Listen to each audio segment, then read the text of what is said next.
This podcast is brought to you by One Chick Cowgirl Productions, keeping the Wild West alive.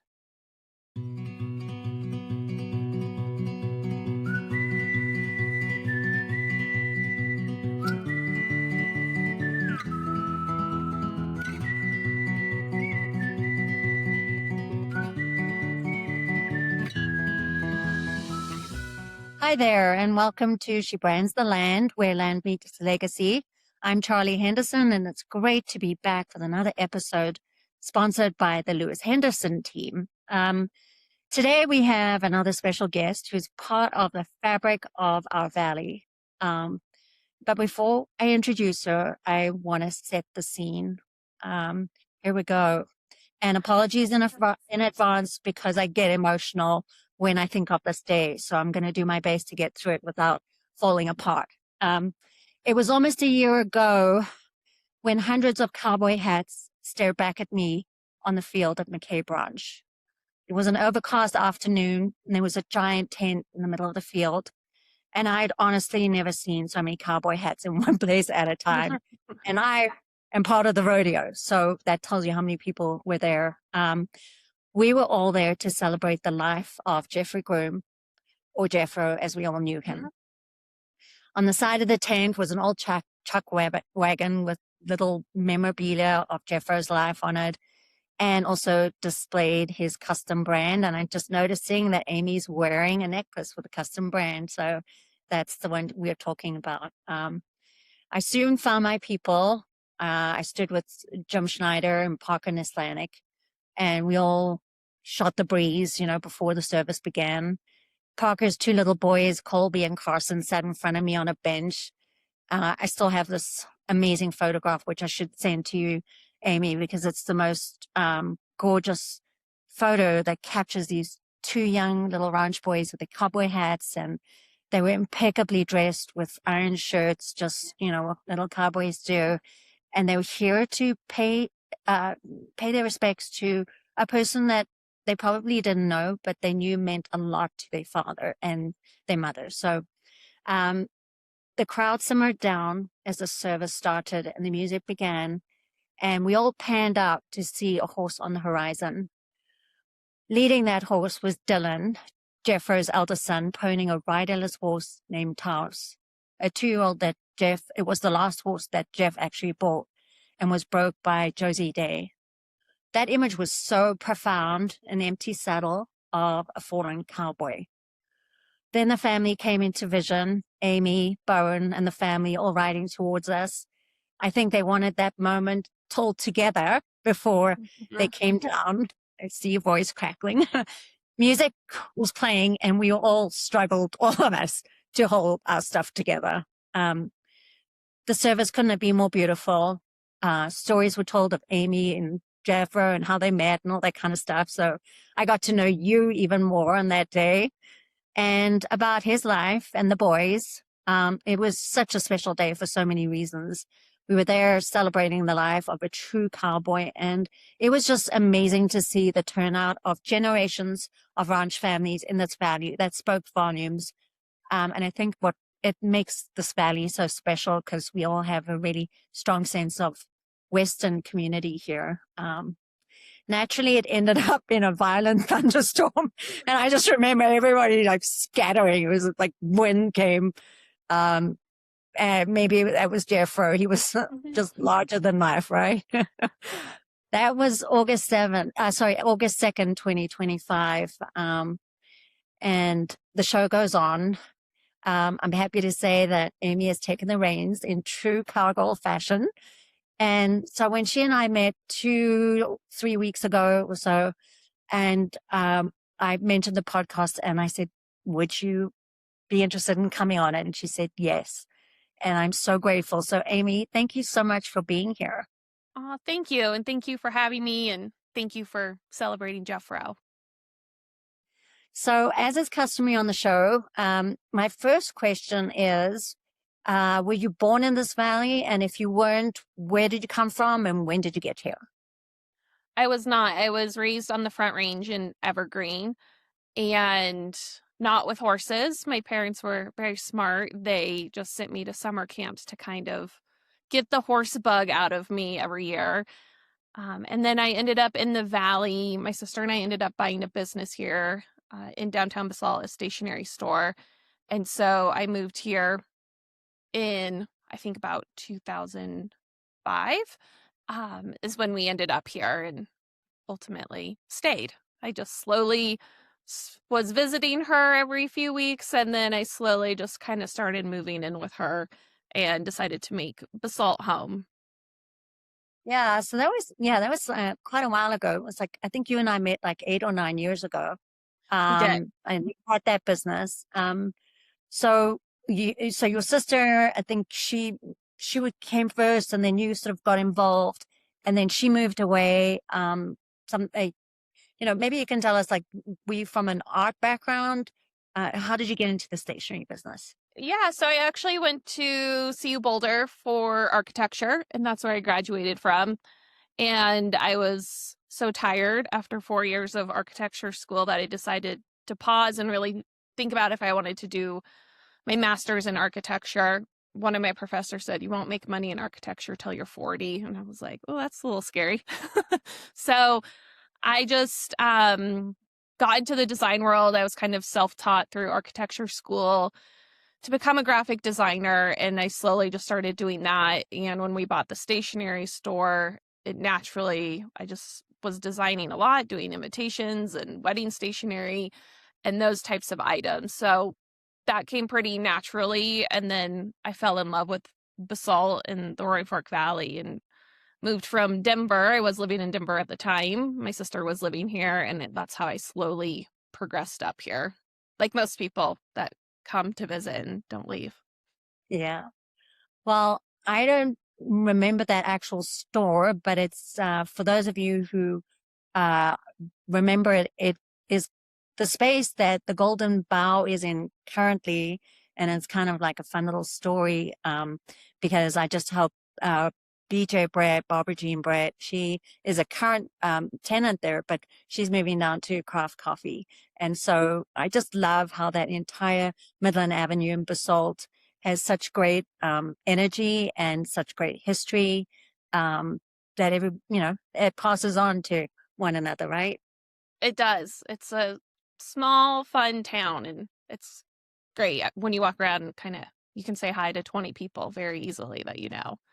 Yeah, it was how Aspen used to be. And so now it's how Midland is, Old Town Basalt. Yeah. And then I think before COVID, you had started shifting into marketing and brand design and websites or whatever. Um, yeah. And then that's also a similar time that you and Jeffro had the opportunity to buy into Snowmass Creek Outfitters, right? It did, yeah. So we kind of, when my sister moved away, we slowly kind of saw that Basalt changed a little bit. I don't know if you remember the bookstore, but that closed, and it was kind of slowly not becoming retail. It was a lot of more offices, and we kind of struggled to kind of keep the retail side open. And so we made the decision that I would just continue to do design stuff and wedding stationery and kept a small office in downtown Basalt, but got rid of the retail side. And at the same time, um, Jeff and I had our son Bowen, and we were presented with the opportunity to purchase half of Snowmass Creek Outfitters, which it made sense because I was at a computer all day, so I could answer the phone and do all that stuff. And he was really the front of the business doing herd management, employees, training, hauling hay, all the things that go with it. So it worked really well when we bought it, between the two of us. I remember seeing you at the Snowmass Rodeo, and I think Bowen was like 1 or 2, and during those years, it was just like there's so much going on, and so as moms, we juggle so much. Mm-hmm. Um, Running an outfitting business is not easy. I'm sure you learned a lot from Jeff, obviously, like knowing horses, knowing breeds, knowing their tendencies. What did he teach you about the business that helps you now? Probably everything. um, Growing up, obviously, I just rode horses here and there at camps and such, but I didn't know what to look for in a horse. I didn't know how to recognize traits of certain things. Running a business was pretty easy for me. That part was simple. And but everything from hay and grass and irrigating and all of that, I did learn from him. He knew all of that. He didn't know any different. And so it was just very natural for him. And I slowly picked up on it. It was a lot, but over, the years, I slowly picked up on a lot of it and was able to kind of carry it over into where we are now. But he knew everything, Yeah. honestly, about the livestock world. Yeah. And you also mentioned to me when we were talking that he could fix anything. He could fix this. He was the go-to guy that, if something broke down or somebody needed a hand, he would drop everything and go and help them. He would. Yep. Yeah. It's that I think that's just kind of, as you probably know, the agriculture world, our little ag family. I mean, if you need something, it will get done. And all you have to do is, hint that you need something done and people will show up. So he was one of those guys. Yeah. That's one of my favorite things to do when the guys are branding up at Soper's Mountain Ranch. I'm always like, please let me know when you're doing that. And I just love helping out and being a part of a day like that because it is so special. And, you start early in the morning and you finish at the end of the day and you smell of smoke and you're tired but you're so good tired. That Oh good yeah. tired. And that was Jeff's favorite day of the year. Anyone that knows him knows that as soon as calves were being born, he was asking, when are we branding? He wore a costume to branding day, whether it was Hawaiian shirt or fur vest or top hats or buffalo chaps, and he painted his horse. He just made it a really fun day. And ironically, he passed away on McKay Branch's branding day, which is the one he always helped with. So, it was kind of, I'm glad he did. It was his favorite day of the year. So he was still there. Yeah. Pretty poetic. Yeah. What do you think is the hardest part of running an outfitting business? I think I love it. It's hard work, physical, mental, all of that. The hardest part is probably just the ebbs and flows of this valley. As we know, nothing's guaranteed. Some days you have 40 people on horses and the next day you can have two. And so you kind of have to mentally prepare for that at all times. You just don't know what your day or even week or what the whole season looks like. But we manage it, and luckily I have really great employees that go with the flow, and they can go from doing 40 people one day to taking two people the next day really well. But just kind of finding that sweet spot in the valley here of when it's really busy or when it's going to be a little bit quieter. But that's really the hardest part. Everything else is fun. If you're not having fun, you shouldn't do it. Yeah. And you also mentioned to me, like when you drop them off for winter, right? A lot of the times, just for the audience, is, we have a very harsh environment up here. And sometimes it's just easier to take your horse down to Rifle or Silt, where it's a little warmer, the conditions are a little gentler. And so many people do that, including you. And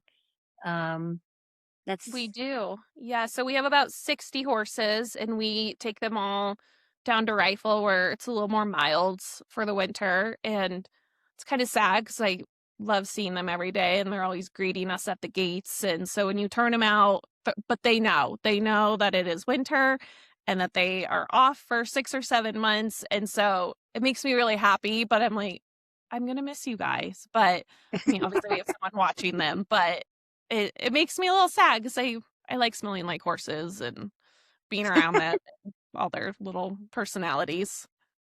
Yeah, they definitely do have personalities. I know when we met for coffee recently, I asked you the future of the business, and we're all kind of gearing up for this for 2027. Maybe not, but as of now, it looks like the airport's going to be closed for 9 or so months. And so What are you and other people in the tourism industry doing to kind of plan for that?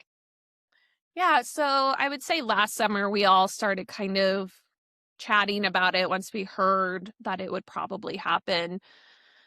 And I don't think we really know what that looks like yet, but we can prepare a little bit. I think people that still want to come will find a way to get here, whether it's through a different airport or driving a little bit further. But we'll probably miss out on those bigger groups like corporate groups and weddings and stuff like that that fly right into Aspen. But I think, I'm kind of going to test the waters this summer with a few things, and whether it's, catering to locals a little bit more and letting them kind of explore some of these things that they might not do in the summer because of the crowds, or adventuring into doing more overnight trips, which capacity wise we aren't always able to do when we have so many daily rides. But when it's a little bit quieter, we can do overnight trips into the Forest Service where we have a permit. So kind of just finding a good balance between still having our daily offerings, but offering these adventures that take a little bit more time and planning because we probably won't have as many people. So, and just collaborating with other people that do rafting and biking and stuff like that. It's just we all kind of will work together, I think, to spread the love. Yeah, I mean, I think COVID really trained us all. Obviously, none of us expected what happened in COVID and how business boomed because there was so many more people here. So it could be a COVID effect type situation. Or it could be, maybe our valley needs a little pause, which kind of could be cool. I don't know. Yes. A little rest would be Yeah, nice, but I get we'll take asked it a however lot. it comes. Yeah, I get asked a lot from my fellow girlfriends if I have an extra horse for them to ride or whatever. And I think, the idea of a girls' ride and stuff like that is so great because that makes it more accessible to more locals who want to do that kind of stuff. And they see my Instagram stuff and they're like, oh, I want to do that. I got a text the other day from somebody that I barely know, and she's like, I'm watching your social media and I want to be part of that world. How can I be part of that world? I'm like, just took me like 50 odd years to learn how to ride. Right. That's true. But anyhow, you've grown Snowmass Creek Outfitters to be a very, very successful business. Thank What do you you. think are your most successful rides or groups that come through? Because I have to imagine, I mean, I see it a lot on Instagram and social media, like all these influencers, they go and they're posing with all the horses. And is that kind of where you're going, or what's your most successful kind of group? Yeah, I think we really stay true to ourselves. And this business started in, I think, 1978. And so, do influencers come out? Yes, they do. But we also want them to have an authentic experience. If they want photos, we'll absolutely cater to that. But most of them still want to ride and just get pictures along the way. I would say, our most popular ride is that 2-hour ride because you do see a lot of scenery, you can get a lot of pictures, and it allows time for the guides to hop off and take pictures of you if you want. We started doing a bachelorette ride a couple years ago, and it has taken off. It's really fun, so they can come, all the girls.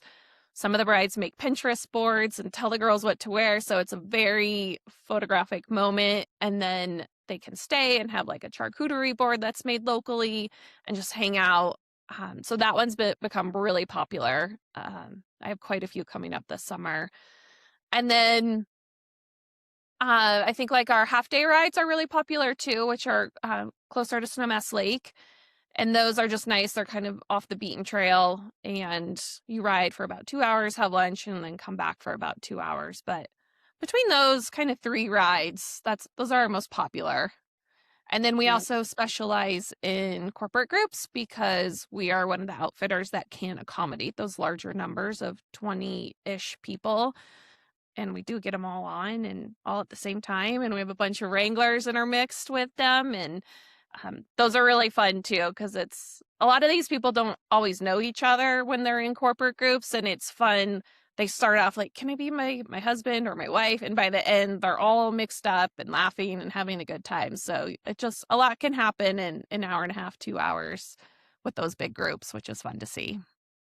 Yeah, I think what's so special, and that's what we experience riding in this valley is being able to be on a horse out in nature. It really is such a special experience. It's so different from being in a car or on a bike.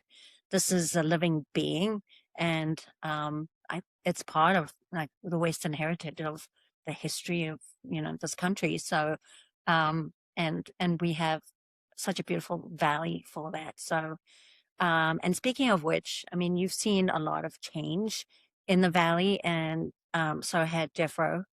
He was fifth generation, right, in Mhm. Carbondale. And you came here in the early 2000s. What do you think he would have said about the change that was happening while he was still with us? And the same for you? Yeah, I think, obviously the biggest change is just obviously the traffic. Was probably his number one observation, just up and down the valley. And then just kind of the pace of life. It just always was a little bit slower, and especially in the Western world, not that operate slower. It's just a slower pace of life. It's not the hustle and bustle, and you have to be here and there and everywhere.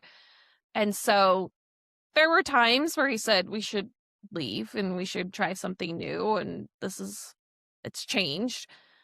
But he also said we'll always end up back here, because he left a lot of times. He went to Hawaii and Australia and California, but he always ended up back here in the Roaring Fork Valley, because we are very lucky where we are based out of, up in Old Snowmass. It's like once you get up there, it's still the way it was 50 years ago. So we're lucky to have that little slice of heaven up there.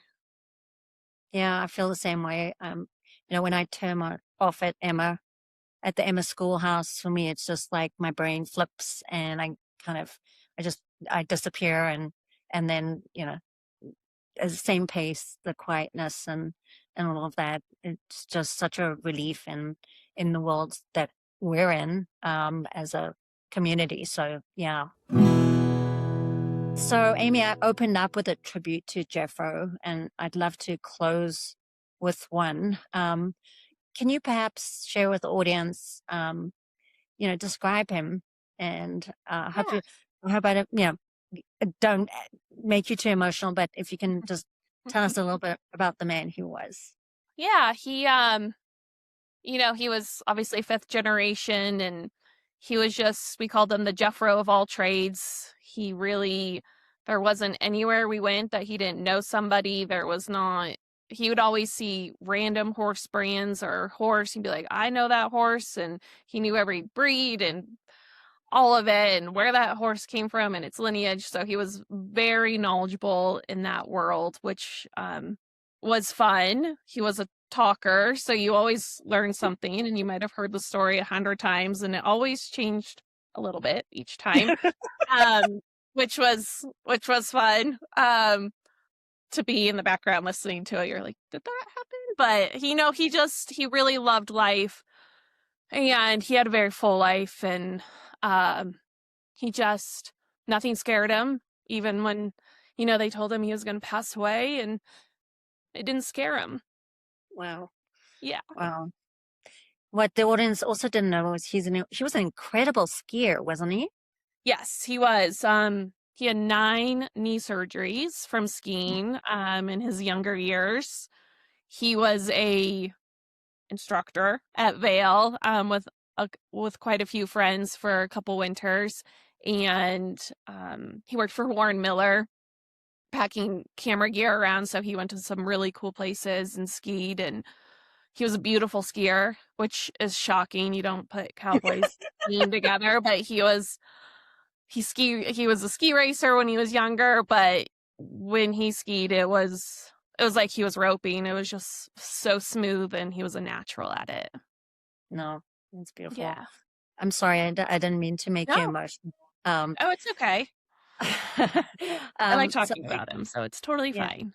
thanks, Amy. I hope that the audience really could appreciate, um, the, legend's a strong term, but I do think that we do have a lot of really amazing legends in this valley in many ways, and characters, which is what makes, I think what makes this valley so special is I don't think boring people live here. No, I you think can't there's be like a boring. ticket. You can't get into the valley if you're boring. Nope. Um, Yeah, not at all. yeah. So thanks, Amy. Thanks for sharing a bit about Jeffro and also about you. You have literally and figuratively taken the reins on Snowmass Creek Outfitters and are at the helm of an incredibly successful business. Not only that, you are mom to Bowen and stepmom to Dylan, and that's a big job. Being a mom is a big job. And since I've known you, I've always regarded you as an incredibly strong woman. You lead a team of all female wranglers, and you're such an incredible steward of Western heritage.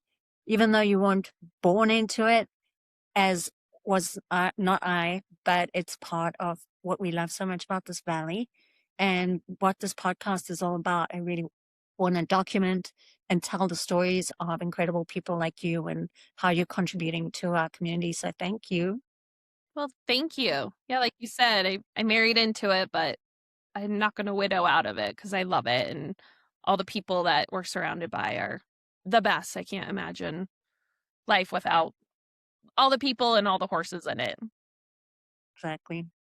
So for those of you who are listening in, please check out Snowmass Creek Outfitters if you're here for the summer and you want a true Western trailing experience in national forest and on sacred land. They are based out of Old Snowmass.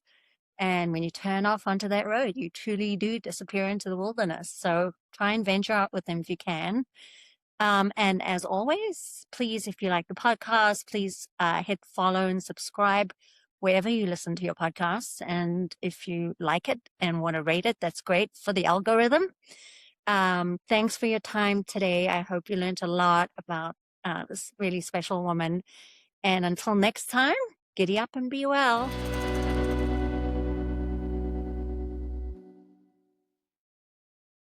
Thank you for listening. This episode has been brought to you by the Lewis and Henderson Real Estate Team of Aspen Snowmass Sotheby's International Realty.